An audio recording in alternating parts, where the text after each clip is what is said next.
बिस्मिल्लाहिर्रहमानिर्रहीम अस्सलाम वालेकुम। कभी आपने जिंदगी में देखा है कि कोई शख्स 15 करोड़ रुपया लगाकर समंदर की 3800 मीटर गहराई तक जाए और वो भी टाइटैनिक का मलबे को देखने के लिए, यानी वो ख्वाहिश हो कि आज से तकरीबन 100 साल से ज्यादा अरसे से पहले भी एक जहाज जो डूबा था उसको देखने के लिए कोई जाए और जाकर वहां पर तफरीह के मौके पर जाए, लेकिन उसके बाद उसका राब्ता मुनक़ता हो जाए, यानी उसके और उसके बेटे की टिकट 30 करोड़ रुपया लगाकर कोई मौत के कुएं में जाए।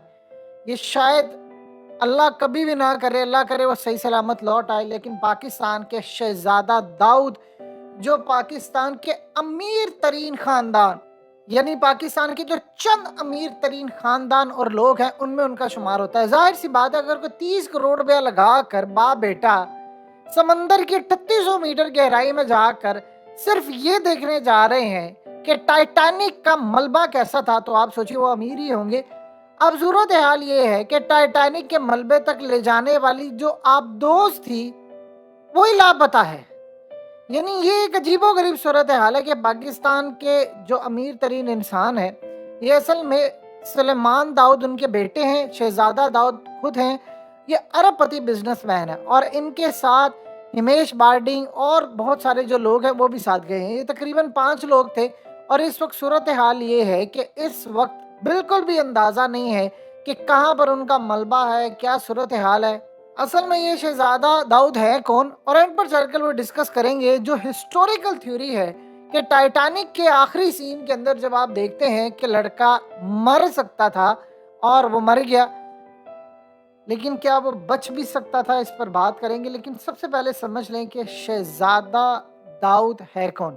असल में पाकिस्तान का एक बहुत बड़ा ख़ानदान है जो दाऊद ग्रुप के नाम से बड़े मशहूर है।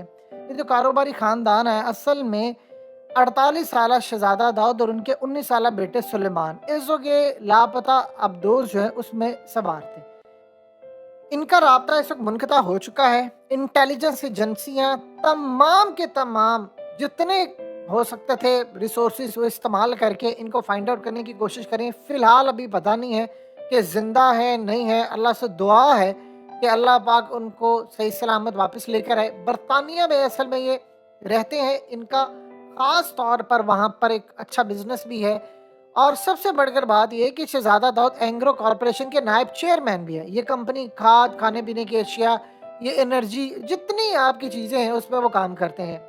अब इस सारी सूरत हाल के अंदर असल में ये रिसर्च करते थे। खला में रिसर्च करने वाली जो कंपनीज हैं उनके साथ ये राब्ते भी थे। इनको बड़ा शौक थे, फिक्शन वगैरह पढ़ते थे कि क्या सूरत हाल है। तो अब इस सारी सूरत हाल में इनको बड़ा शौक था कि वो जाएं। उन्होंने इसकी स्टोरी पढ़ी हुई थी। अब यहाँ पर ये मिशन जाता रहता है, उसमें बहुत सारे लोग जाते हैं। आप टिकट खरीदें और आप जा सकते हैं। अब यहाँ पर जो ऑक्सीजन का ज़ख़ीरा होता है, ये बात ज़रा अहम है समझने वाली।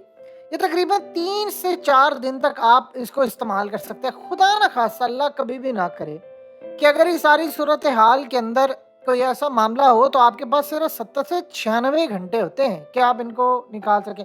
अगर उसके बाद मामला होता है तो फिर वो ऑक्सीजन जो है वो असल में ख़त्म होना शुरू हो जाती है। उसके बाद ज़िंदा रहना बहुत मुश्किल है। अल्लाह से दुआ है कि इससे पहले कि ऑक्सीजन कम हुई इनको फाइंड आउट कर लें।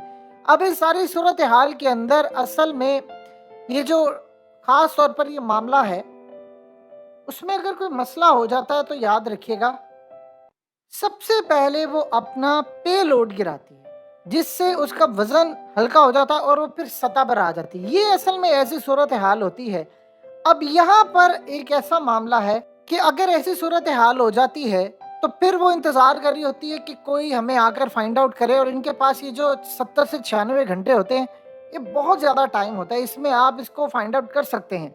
लेकिन अगर इस सारी सूरत हाल के अंदर आप दो समंदर की तह में चली गई है और अपने ज़ोर पर वापस आने की सलाहियत से महरूम हो गई है, तो फिर बहुत ही कम ऑप्शन बाकी बचते हैं। ये बात आप ज़हन में रखिएगा। देखिए, गोताखोर तो इतनी नीचे तक नहीं जा सकते। अगर आप दोस्त का कोई ढांचा अपनी असली हालत में मौजूद है और 200 मीटर से ज़्यादा की गहराई में मौजूद है, तो फिर बहुत कम ही जहाज़ ऐसे हैं जो इतनी गहराई तक जा सकते हैं। ये भी एक प्रॉब्लम है। बहरहाल हम दुआ कर सकते हैं। और सबसे पहले ये समझिए, असल में टाइटैनिक के जो मलबा है इसको देखने की ये मुहिम क्या होती है। देखिए, ओशन गेट की ये इश्तिहारी मुहिम थी اس کے اندر انہوں نے کہا جی آپ 8 دن کا سفر کریں تو آپ کو زندگی میں ایسی چیزیں دریافت کرنے کا موقع ملے گا جو آپ نے کبھی نہیں دیکھی ہوں گی. یہ ایک ایڈونچر ہوتا ہے. اب اصل میں یہ ہوتا کیا ہے کہ چھوٹی سی آپ دوز ہوتی ہے, اس میں ایک پائلٹ کے علاوہ 3 مہمان مسافر ہوتے ہیں جو ٹکٹ کی ادائیگی کرتے ہیں. اس کے علاوہ کمپنی کے مطابق ایک ماہر بھی ہوتا ہے جو اس آپ دوز میں سفر کرتا ہے. اب یہاں پر اصل چیز ہے کہ کمپنی کہتی ہے کہ جو ہمارے پاس یعنی ٹائٹن نامی آپ دوز ہے, یہ جو لاپتہ ہوئی ہے, صرف اس کے پاس اتنی کیپیسٹی ہے کہ وہ اینڈ تک جا سکتی, صلاحیت رکھتی ہے. اب اس کا جو وزن ہے وہ تقریباً 10,432 کلو ہے اور تقریباً یہ 13,100 فٹ کی گہرائی تک جا سکتی ہے اور 36 گھنٹے تک اس میں لائف سپورٹ موجود ہے, آکسیجن ہے اور یہ ساری صورتحال ہے. یعنی آپ یہ دیکھ لیں کہ ٹائٹینک پہلے ڈوبا ہے جو 1912 میں نیو یارک جاتے ہوئے اپنے پہلے ہی سفر پر برفانی تودے سے ٹکراتا ہے اور ڈوب جاتا ہے. 2200 مسافر اور عملے کے اراکین میں سے 1500 زیادہ اس میں ہلاک ہوئے تھے اور 1985 میں پھر جب یہ دریافت ہوا پھر اس پر فلم بنائی گئی. اب وہ جو فلم تھی اس کا ایک بڑا کلائمیکس ہے کہ ہمیشہ یہ بات کی جاتی ہے کہ کیا ٹائٹینک کے آخری سین کے اندر ہیرو بچ سکتا تھا یا نہیں بچ سکتا تھا. یہ ایک کہانی ہے. فلم کا انجام ایسا ہوتا ہے کہ محبوبہ کو بچانے کے چکر میں جو عاشق ہوتا ہے وہ 3 دن کا عشق اتنا زبردست ہو جاتا ہے کہ وہ اس میں ہی دنیا اپنی ختم کر بیٹھتا ہے. انٹرسٹنگ معاملہ یہ ہے کہ اس فلم پر اتنا پیسہ لگا لیکن اس نے جو کمائی کی وہ اتنی زیادہ تھی کہ ساری زندگی کے لیے یہ باکس آفس پر کامیاب ترین فلموں میں شمار رہے گی. اب ہوا یہ ہے کہ فلم کے ڈائریکٹر سے ہمیشہ یہ پوچھا جاتا رہا کہ فلم کے اختتام پر جو منظر سامنے آتا ہے یعنی جیک اور روز کو ایک لکڑی کا تختہ مل جاتا ہے جس پر دونوں سوار ہوتے ہیں اور سمندر کے اندر یعنی معاملات کافی زیادہ خراب ہے کہ ایک ہی بندہ صرف سوار رہتا ہے اور دوسرا موت کو دعوت دینی پڑتی ہے. تو آپ یہ بتائیے کہ ایسا معاملہ نہیں ہو سکتا تھا کہ دونوں اس میں سوار ہو جاتے؟ ہمیشہ ان سے پوچھا جاتا رہا. اب وہ ڈائریکٹر آگے سے کہتا ہے کہ مجھے ایسے کی بات سمجھ نہیں آتی کہ فلم کو بنانے کے اتنے سال بعد بھی آج بھی لوگ مجھ سے پوچھتے ہیں تو مجھے سمجھ نہیں آتی کہ میں ان کو کیا جواب دوں کہ وہ پھٹا چھوٹا سا تھا, اس میں ایک ہی بندہ آ سکتا تھا. یا تو آپ کو جیک بہت پیارا لگتا ہے کہ آپ کو اس کا جو مر جانا ہے وہ اتنا برا لگتا ہے کہ آج تک آپ میری جان ہی نہیں چھوڑے کہ میں نے فلم کی جو اینڈنگ ہے وہ اتنی بری کیوں بنائی. انہوں نے کہا کہ اگر وہ فلم کے اندر اینڈ پر نہ مرتا تو آپ بتائیں اس فلم کی اینڈنگ کا کیا سین ہوتا. یعنی وہ ساری زندگی کے لیے ایک بیکار سی فلم ہوتی. تو جیک کو تو مرنا ہی تھا. اگر اس طرح نہیں مرتا تو پھر ایک ایسی صورتحال ہوتی کہ میں نے پلان کیا تھا کہ جہاز کا ٹکڑا اس کے اوپر آ کر گرتا ہے تو وہ روز کو بچا لیتا ہے اور خود مر جاتا ہے. اس کو ہم نے مارنا ہی تھا اینڈ پر. تو یہ ایک ہمارے پاس چیز اچھی تھی کہ وہ اینڈ کے اوپر اسی طرح زندگی کی بازی ہار گیا. انہوں نے کہا کہ اگر ساری زندگی میں اس میں جیک کو بچا لیتا تو آپ بتائیے کہ سٹوری کا کیا اینڈ ہوتا کہ بس ایک جہاز ڈوب رہا تھا اور وہ سارے ڈوب گئے, اس کے بعد وہ کہانی کا کیا ٹویسٹ ہوتا, کیا اینڈ ہوتا. انہوں نے کہا کہ میرے پاس جو کہانی تھی اس میں ایک کردار کو مرنا تھا اور اس کردار کو مرنا تھا جو بہت زیادہ محبت کرتا ہے. میرے پاس بہت سارے طریقے تھے, میں کہیں نہ کہیں جیک کو مار سکتا تھا.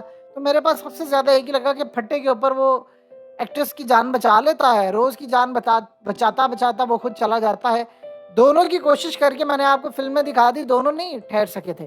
تو لہٰذا ایک ہی میرے پاس آپشن تھی. آپ جو مرضی کہہ لیں کہ میں نے ایسے کیا, میں نے ویسے کیا. لاسٹ آپشن یہ بھی میرے پاس تھی کہ جہاز جب الٹتا ہے تو اس میں سے وہ جیک اس کا ہاتھ چھوڑ دیتا ہے تو وہ پانی میں گر جاتا ہے اور وہ بچ جاتی ہے. کچھ ایسا بھی معاملہ ہو سکتا تھا. شاید آپ کو وہ بھی نہ پسند آتا, لیکن ایک بندے کو مرنا تھا اور وہ جیک کو مار دیا گیا.